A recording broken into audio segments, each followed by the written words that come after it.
Hey guys, welcome back, welcome to engineers platform. तो आज मैं दिखा रहा हूँ आपको कंस्ट्रक्शन पार्ट। मैंने आपको इंट्रोडक्शन डीसी का बहुत अच्छे से कराया है, उसके बाद उसके एनिमेशंस दिखाए, पिक्चर दिखाए।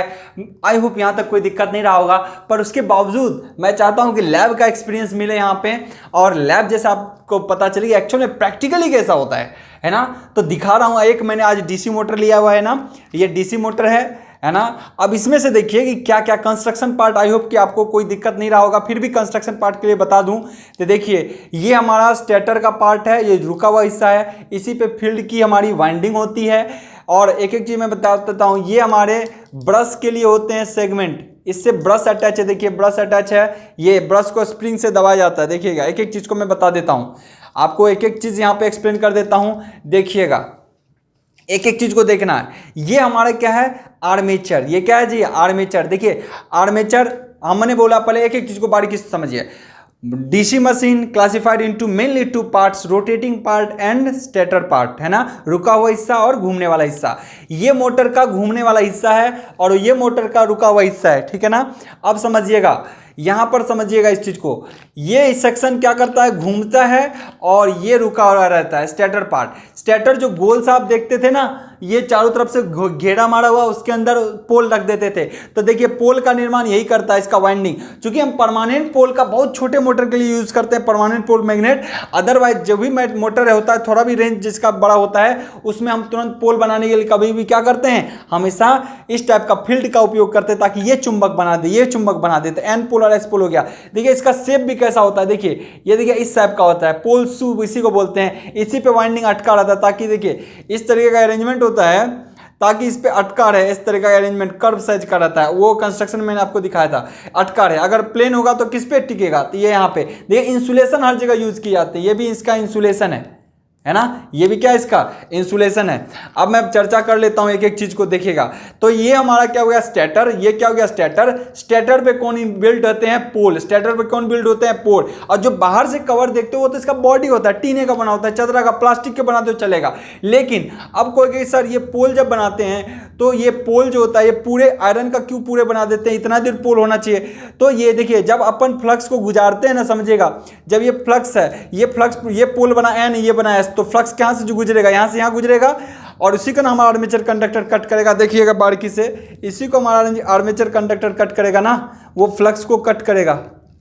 सॉरी, ये देखिए फ्लक्स को कट करेगा ना, यानी इससे जो इस पोल से इस पोल पे जो फ्लक्स जा रहा है उसको कट करेगा। जब इसको कट करेगा तो जब फ्लक्स एन टू एस चला गया, मान लो यहाँ एन है यहाँ एस है, तो ये हवा से होके तो नहीं गुजरेगा ना, हवा से गुजरेगा फ्लक्स कमजोर हो जाएगा। अब उसके लिए माध्यम बना दिया हमने इस कोर को। क्या माध्यम बना दिए, इस कोर को, कि एन टू एस यहाँ गया तो यहाँ से यहाँ फिर वो फ्लक्स लौट के आएगा, तभी ना एक साइकिल कंप्लीट हुआ। इधर से साइकिल कंप्लीट हुआ और नीचे से भी कंप्लीट हो जाएगा, है ना, दोनों तरफ से कंप्लीट हो जाएगा। जिस तरीके से ट्रांसफार्मर में सर्कुलेट करता है, वैसे ही देखिए यहाँ से यहाँ हवा से गया, लेकिन हवा तो नहीं रहता है, बीच में कोर रहता है। तो यहाँ भी आर्मेचर कोर हमने बताया, एक एक चीज को डिस्कस किया हूं, देखिएगा आप, है ना। ये आर्मेचर क्यों है, ये लोहा का बना हुआ है। किस चीज का, लोहा का, ताकि हवा में, अगर हवा में ये फ्लक्स ना गुजरे, ये जो फ्लक्स गुजरेगा अब इस आर्मेचर के कंडक्टर से होकर गुजरेगा। किससे, आर्मेचर कंडक्टर, और इस लोहे से, ये लोहे का बना है, कास्ट आयरन और कास्ट स्टील का, ठीक है ना। और इसमें स्लॉट्स होते हैं, देखिए स्लॉट्स हैं, ये स्लॉट्स हैं, विजिबल है ना,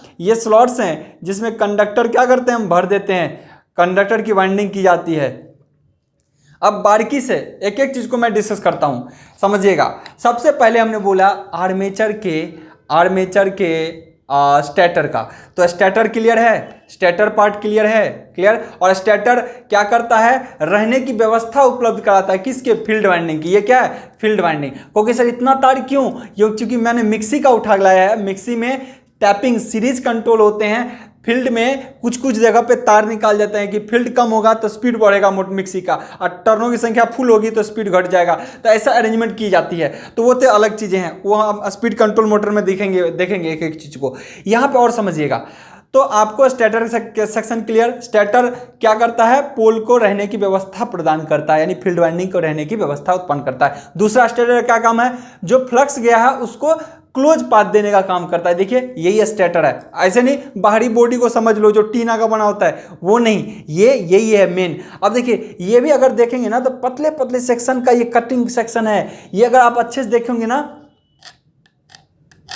देखिए इसका मतलब ये आवाज़ क्या बता रहा है कि कहीं ना कहीं कट्स हैं, बहुत सारा पतले पतले सेक्शन का कट्स है, उसको क्या करते हैं कट्स करके इसमें फिर देखिए मोल्ड रिवेट लगा हुआ है, इसके अंदर रिवेट लगा हुआ है, टाइट कर दिया गया कि ये कहीं खुल ना जाए, उखड़ ना जाए, एक दो पतले पतले सेक्शन जो होते हैं वो कहीं हट ना जाए। तो यही कॉम्बिनेशंस होते हैं, ठीक है ना। क्यों इसको करते हैं? एडी करंट लॉस को खत्म करने के लिए, ठीक है ना। लॉस जितना कम से कम कर सके हम कोशिश करते हैं। तो हमने स्टार्टर पढ़ लिया।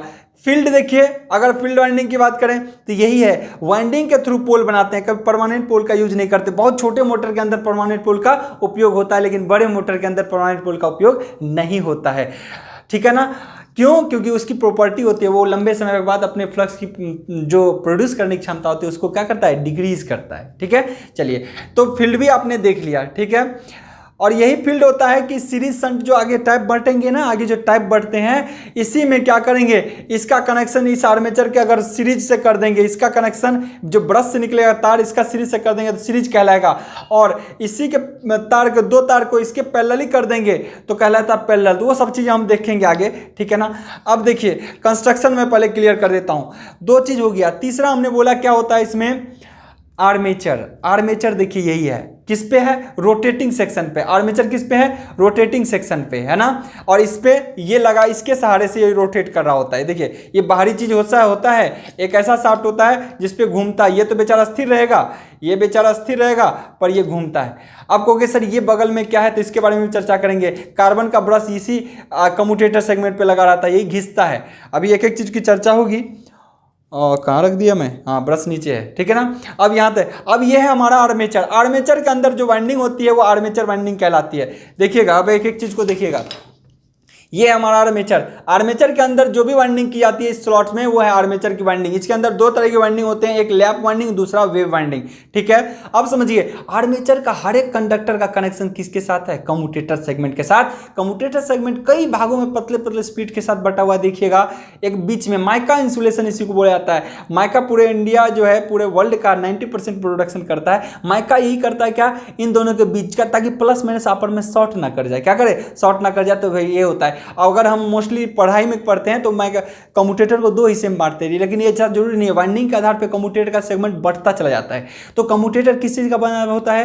कॉपर का, हार्ड ड्रॉन कॉपर का बना होता है। देखिए इसका हर एक कनेक्शन इसके साथ लगा हुआ है। इसका मतलब अगर ये कम्यूटेटर सेगमेंट नहीं होता तो ये कैसा मोटर बन जाता? ये जनरेटर बनता, डीसी जनरेटर बन जाता। यही डीसी मोटर बन सकता है। सॉरी, अगर ये समझिएगा, अगर कम्यूटेटर सेगमेंट ना हो तो ये कैसा जनरेटर बन सकता है? एसी जनरेटर बन सकता है। लेकिन कम्यूटेटर ही क्या, कम्यूटेटर और ब्रश के अरेंजमेंट से ही मशीन कैसा बनता है? डीसी जनरेटर बन जाता है। या फिर इधर से सप्लाई देते हैं तो हमारा जो डीसी मोटर बनाना चाहेंगे तो डीसी सप्लाई को किस में कन्वर्ट कर देता है? एसी में, और इसको एसी मिलने लग सकता है। इसी आर्मेचर में हमेशा उत्पन्न वोल्टेज अल्टरनेटिंग नेचर का होता है, हमेशा अल्टरनेटिंग नेचर का।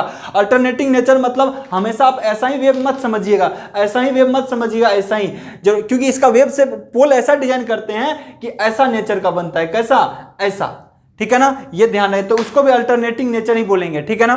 तो ये चीजें होगी। तो आर्मेचर के अंदर आर्मेचर की वाइंडिंग होगी, उसके हर वाइंडिंग के देखिए, इसके वाइंडिंग के दो दो तार निकलते गए, किससे कनेक्ट हो गया? आपके इससे कम्यूटेटर से कनेक्ट होता चला गया, है ना। अब मान लीजिए ये जनरेटर है, तो पोल को कट करके, ठीक है, ईएमएफ प्रोड्यूस कर रहा होगा। किससे? ईएमएफ प्रोड्यूस करेगा। तो सब ईएमएफ कहां से निकलेगा? कम्यूटेटर सेगमेंट से। कम्यूटेटर तो घूम रहा हुआ पार्ट है, ये भी घूम रहा हुआ पार्ट है। तो कोई ऐसी स्थिर पार्ट चाहिए जो इसको ले, तो यही घिसता है। इस पे कौन रहता है? ब्रश। ब्रश घिस के इससे क्या करता है? आउटपुट निकाल के देता है आपको। तो आई होप कि आपने देख लिया कि कम्यूटेटर का क्या काम है। इस उत्पन्न अल्टरनेटिंग नेचर के ईएमएफ को हमेशा कन्वर्ट करके क्या देता है? आउटपुट डीसी में देता है। क्लियर? तो ये चीजें होगी। शाफ्ट में होता है क्या? आर्मेचर, और उसी के साथ सामने क्या होता है? कम्यूटेटर। आपसे कई बार पूछता है क्या डिफरेंस कर देता है एसी और डीसी में, तो यही, अगर किसी मशीन में अगर बाहरी हिस्से में थोड़ा इसके आर्मेचर से जस्ट आगे कम्यूटेटर सेगमेंट लगाओ तो हम कह देंगे ये डीसी मशीन है। कम्यूटेटर सेगमेंट नहीं लगाओ तो हम कह देंगे एसी मशीन है, ठीक है। अब चलिए एक एक चीज पे चर्चा की जाए। हमने इसको भी देख लिया, वाइंडिंग भी आपने देख लिया। वाइंडिंग देखिए किस तरीके से होते हैं ना, देखिए किस तरीके से वाइंडिंग होता है। ये शाफ्ट है। अब चीज़ों को देखिएगा, ये मशीन मान लीजिए हमने तैयार कर दिया, मशीन तैयार किया।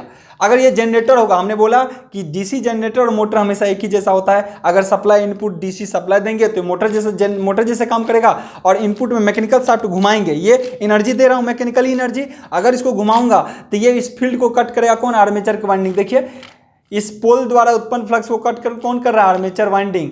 आर्मेचर वाइंडिंग क्या होगा? अगर कट करेगा तो उत्पन्न होगा इस वाइंडिंग में ईएमएफ। अब वही ये कम्यूटेटर के सेगमेंट के थ्रू और ब्रश के अरेंजमेंट के थ्रू, ये देखिए मैं तो इसको अब निकाल नहीं सकता फिलहाल। देखिए हमने पार्ट वाइज करके लाया है और इसके कनेक्शन से देखिएगा, इसके कनेक्शन से यहाँ पे ब्रश रहता है, इस पे कौन लगा है? आप देखिए ये ब्रश यहाँ पे दिखा रहा हूँ मैं आपको 1 मिनट के लिए, और इसी पे रहता है। ये देखिए ब्रश घिसता जाएगा, इससे टच में रहेगा, इससे अटैच में, इससे होके घुसा दूंगा मैं इसको। ये देखिए तो क्या होगा? उससे अटैच में होगा और यहाँ से वायर निकाल लूँगा, यहाँ से आपका क्या कहता हूँ, कार्बन ब्रश से वायर निकाल लूँगा, तो क्या होगा? आपको आउटपुट मिल जाएगा। बहुत ज़्यादा गर्मी है आज, है ना? तो चलिए इस चीज़ का ख्याल है आप लोगों को, आप भी अपनी मेहनत अच्छे से कीजिए, है ना? अब यहाँ पे देखिए क्या हो रहा है कि यहाँ से कनेक्शन से आउटपुट लिया जा रहा है। और मैं बोला था जो कार्बन ब्रश होते हैं ना, वो देखिए अभी एक घिसा हुआ है, ये जो है ना घिसा हुआ है, क्लियर विजिबल है क्या आप लोगों को? घिसा हुआ भी स्प्रिंग से टाइट होता है। अगर ये 50% घिस जाता है तो इसको फेंकना पड़ता है। ये अभी घिस के बहुत छोटा हो गया, नहीं तो इसका साइज बहुत बड़ा होता है। ये इतना बड़ा होता है ना, ये पूरा घुसा रहता है, यहाँ से स्प्रिंग से ऊपर से दबाया जाता है। अरेंजमेंट अंदर का ऐसा होता है कि ये दबाया जाता है। जब ये 50% घिस जाता है तो फेंक दिया जाता है। क्यों? क्योंकि ज़्यादा ये जाएगा तो सट जाएगा, तो फिर स्पार्किंग ज़्यादा होगा, है ना? इसलिए नया देते हैं, इसलिए मेंटेनेंस चार्ज भी तो डीसी मशीन में ज़्यादा लगता है। स्पार्किंग भी वहीं होती है जहाँ पे ये सटता है ना। तो कई बार देखिए ये जो टच होता है तो कई बार दो जो माइका का विड्थ देखिए बहुत कम है।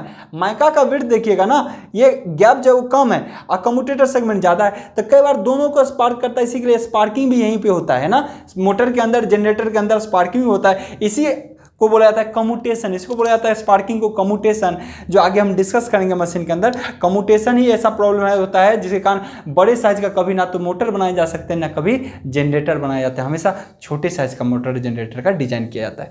तो आई होप कि ये चीज़ भी आपने देख लिया, ब्रश भी देख लिया आपका। ये देखिए ये अरेंजमेंट इस तरीके से रहता है कि यहाँ से ये इससे अटैच होगा, अब ये ब्रश इससे अटैच होगा। अगर डीसी होगा तो यहाँ से सप्लाई जाएगा, है ना? डीसी होगा तो यहाँ से सप्लाई जाएगा। अब देखिए यही सब जो फील्ड के जो तार होंगे ना, समझिएगा, इसी फील्ड का वाइंडिंग का, ये फील्ड वाइंडिंग के जो वायर होंगे ना, ये फील्ड वाइंडिंग के कनेक्शन अगर इसके साथ कर दूं, इस ब्रश के साथ ऐसे रहेगा। अगर सीरीज में रहेगा तो हम कहेंगे सीरीज वाइंडिंग, अगर शंट में रहेगा तो शंट। आगे हम आपको कंस्ट्रक्शन वाइज और एक एक चीज़ को बहुत अच्छे से एक्सप्लेन कर दूंगा, जो कि कहीं हमको नहीं लगता दिक्कत रहेगा। तो आई होप इस तरीके से आपने देख लिया। आपको कंस्ट्रक्शन में इतना ही तो पार्ट कराया था, stator, rotor, armature winding, field winding, और फील्ड वाइंडिंग भी आपने देख लिया, आर्मेचर वाइंडिंग देख लिया, घूमता हुआ इसमें रहता है ना? अब एक चीज़ और देख लीजिए, एयर गैप। देखिए पोल के बीच जो ऊपर ये पोल है और ये आर्मेचर एकदम लगभग सटा हुआ गैप है। देखिए ज़्यादा गैप नहीं है, तो चूंकि गैप एयर का ज़्यादा रखेंगे ना, तो हवा बढ़ेगा तो पाथ का रिलक्टेंस बढ़ जाएगा, तो फ्लक्स कमजोर होगा, तो आउटपुट जनरेटर होगा तो आउटपुट वोल्टेज घटेगा, मोटर होगा तो आउटपुट टॉर्क घटेगा। इसलिए भी हम क्या करते हैं ना, हमेशा एकदम लगभग साथ रखते हैं। पोल से थोड़ा सा गैप रहता है ताकि फ्रिक्शन ना हो, है ना? फ्रिक्शन ना हो। आगे हम पढ़ेंगे विंडेज लॉस क्या होता है, इंडक्शन में पढ़ेंगे, उस सब चीज़ों को डिस्कस करेंगे। तो आई होप यहाँ तक आपको कोई दिक्कत नहीं रहा होगा, इन चीज़ों को आपने बहुत अच्छे से समझ चुका होगा, है ना? तो हम आगे आई होप को उम्मीद करते हैं कि कंस्ट्रक्शन में आप कहीं नहीं लटकिएगा, मोटर जनरेटर जो भी हो आप बहुत अच्छे से करेंगे। तो इस चीज़ को ही रहने देता हूँ, आज के लिए इतना ही। Good luck, have a nice day.